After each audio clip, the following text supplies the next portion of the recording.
నమస్తే మెట్రో ఉదయం న్యూస్ కి స్వాగతం. అంబేద్కర్ 135వ జయంతి సందర్భంగా కరీంనగర్ జిల్లా జంబిగుంట పట్టణంలో నివాళులు అర్పించిన ఎమ్మెల్యే పాడి కౌశిక్ రెడ్డి,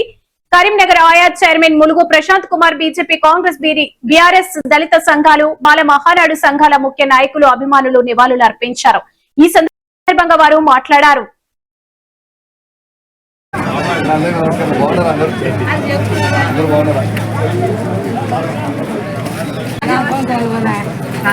ప్రపంచ మేధావి,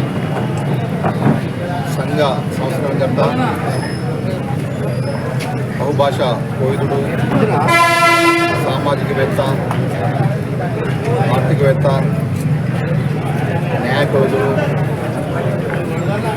బహుభాష ప్రావీణ్యుడు, భారతరత్న డాక్టర్ బాబాసాహెబ్ అంబేద్కర్ గారి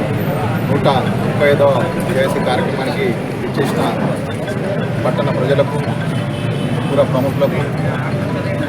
వివిధ పార్టీల నాయకులకు, గౌరవ ఎమ్మెల్యే గారికి, చైర్మన్ గారికి, వైస్ చైర్మన్ గారికి మరియు గౌరవ సభ్యులకు, బడుగు బలహీన వర్గాల యొక్క వెనుకబాటుతనం, అస్పృశ్యత అనే అంశాలను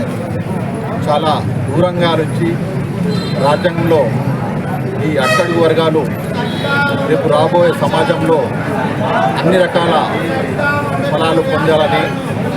విధంగా ముఖ్యంగా మహిళలు,